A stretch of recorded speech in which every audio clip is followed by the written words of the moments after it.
Hi friends, ಎಲ್ಲರಿಗೂ ನಮಸ್ಕಾರ. Friends, ಇವತ್ತಿನ ವಿಡಿಯೋದಲ್ಲಿ ನಾನು ರಬ್ಬರ್ ಪ್ಲ್ಯಾಂಟ್ ಬಗ್ಗೆ ನನಗೆ ತಿಳಿದಷ್ಟು ಮಾಹಿತಿನ ನಿಮಗೆ ಕೊಡ್ತೀನಿ.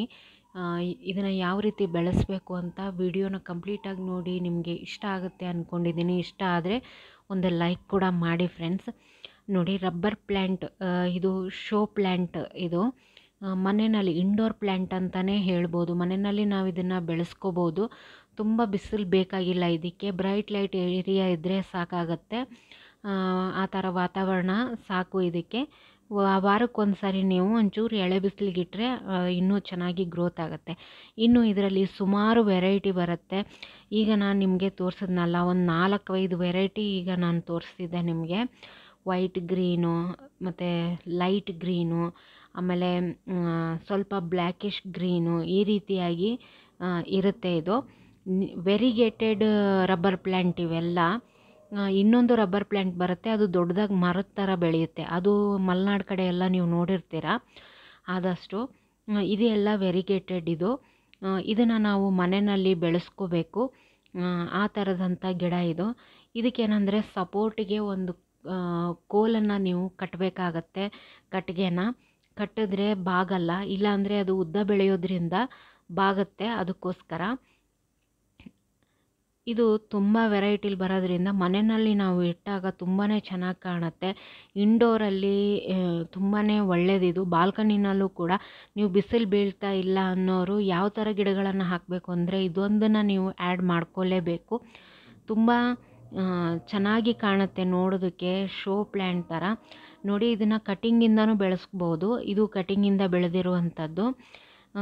ನೋಡಿ, ಮೇಲೆ ಒಂದು ಸಣ್ಣ ಎಲೆ ಇದೆ. ಆ ಎಲೆಗೆ ಇನ್ನೊಂದು ಎಲೆ ಸುತ್ತಕೊಂಡಿರುತ್ತೆ.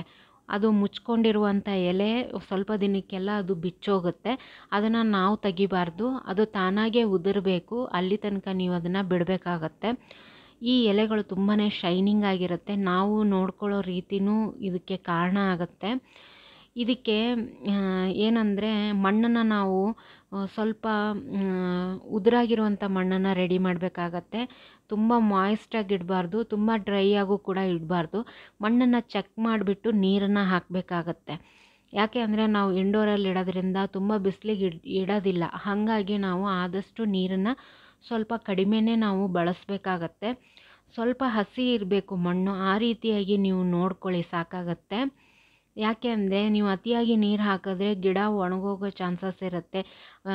ಎಲೆಗಳು ಸುಟ್ಟಂಗಾಗುತ್ತೆ, ಇಲ್ಲ ಯೆಲ್ಲೋ ಕಲರ್ ಆಗುತ್ತೆ. ಅದಕ್ಕೋಸ್ಕರ ನೀವು ಆದಷ್ಟು ಇದಕ್ಕೆ ನೀರನ್ನು ಚೆಕ್ ಮಾಡಿಬಿಟ್ಟೆ ನೀರನ್ನು ಹಾಕಿ.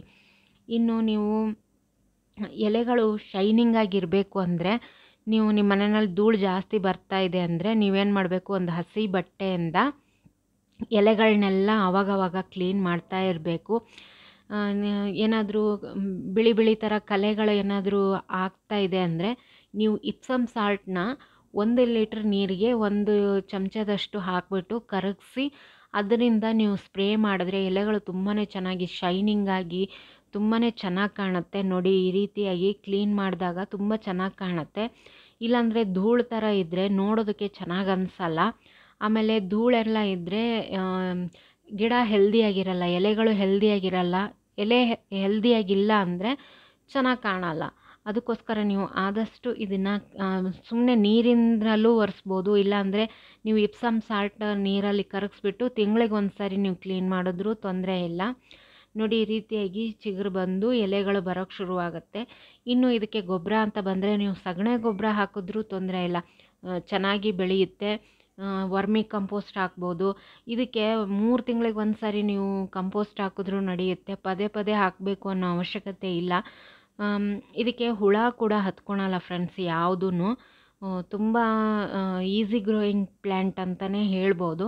ಇನ್ನು ಈ ಎಲೆಗಳಿಗೆ ಒಂದೊಂದು ನೋಡ್ ಏರಿಯಾ ಇರುತ್ತೆ. ಒಂದು ಎಲೆಗೆ ಒಂದು ನೋಡ್ ಏರಿಯಾ ಇರುತ್ತೆ. ನೀವು ಒಂದು ಸಣ್ಣ ಕಟ್ಟಿಂಗ್ ಹಾಕಿದ್ರೂ ಇದು ಚೆನ್ನಾಗಿ ಬೆಳೆಯುತ್ತೆ. ಆಮೇಲೆ ಇದನ್ನು ನೀರಲ್ಲೂ ಕೂಡ ನಾವು ಬೆಳಿಬಹುದು. ನಿಮಗೆ ನೆಕ್ಸ್ಟು ನಾನು ಯಾವಾಗಾದರೂ ವಿಡಿಯೋ ಮಾಡಿ ಹಾಕ್ತೀನಿ ನೀರಲ್ಲಿ ಯಾವ ರೀತಿ ಬೆಳೆಯೋದು ಅಂತ. ಈಗ ಸದ್ಯಕ್ಕೆ ನನ್ನ ಹತ್ರ ಈ ಕಪ್ಪು ಗ್ರೀನ್ ಇದೆ ಗಿಡ.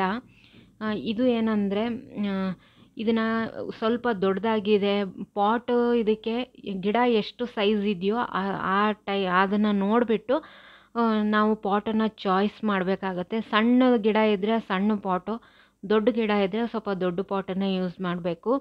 ನಾನಿಲ್ಲಿ ಈ ಗಿಡ ಇನ್ನೊಂದು ಸ್ವಲ್ಪ ಬೆಳೀಲಿ ಅಂತ ಬಿಟ್ಟಿದ್ದೀನಿ. ಇದು ಇನ್ನೊಂದು ಚೂರು ಬೆಳೆದ ಮೇಲೆ ನಾನು ಕಟ್ ಮಾಡಿ ಕಟ್ಟಿಂಗನ್ನು ಯಾವ ರೀತಿ ಹಾಕೋದು ಅಂತ ತೋರಿಸ್ತೀನಿ ನಿಮಗೆ. ಇನ್ನು ಇದಕ್ಕೆ ನೀವು ಎಲೆಗಳು ಮಾತ್ರ ಬರೋದ್ರಿಂದ ನೀವು ಸಗಣಿ ಗೊಬ್ಬರ, ಕುರಿ ಗೊಬ್ಬರ ಅಥವಾ ವರ್ಮಿ ಕಂಪೋಸ್ಟು 3 ತಿಂಗಳಿಗೆ ಒಂದು ಸಾರಿ ಹಾಕಿದ್ರೂ ನಡೆಯುತ್ತೆ ಇದಕ್ಕೆ. ಇನ್ನು ಯಾವಾಗಾದರೂ ಎಳೆ ಬಿಸಿಲನ್ನು ನೀವು ಇದಕ್ಕೆ ಪ್ರೊವೈಡ್ ಮಾಡಬೇಕಾಗತ್ತೆ. ಜಾಸ್ತಿ ಬಿಸಿಲು ಬೇಕಾಗಿಲ್ಲ ಇದಕ್ಕೆ. ಜಾಸ್ತಿ ಬಿಸಿಲು ಬಿದ್ದರೆ ಎಲೆಗಳೆಲ್ಲ ಸುಟ್ಟಂಗಾಗತ್ತೆ. ಆದಷ್ಟು ನೀವು ಆವಾಗವಾಗ ಇದಕ್ಕೆ ನೀರನ್ನು ಸ್ಪ್ರೇ ಮಾಡ್ತಾನೇ ಇರಿ ಅಂತ ಹೇಳ್ತೀನಿ ನಾನು. ರಬ್ಬರ್ ಪ್ಲ್ಯಾಂಟ್ ಬಗ್ಗೆ ನನಗೆ ತಿಳಿದಷ್ಟು ಮಾಹಿತಿನ ನಾನು ತಿಳಿಸ್ಕೊಟ್ಟಿದ್ದೀನಿ. ಈ ವಿಡಿಯೋ ಇಷ್ಟ ಆಗಿದ್ದರೆ ಒಂದು ಲೈಕ್ ಮಾಡಿ ಫ್ರೆಂಡ್ಸ್. Thank you.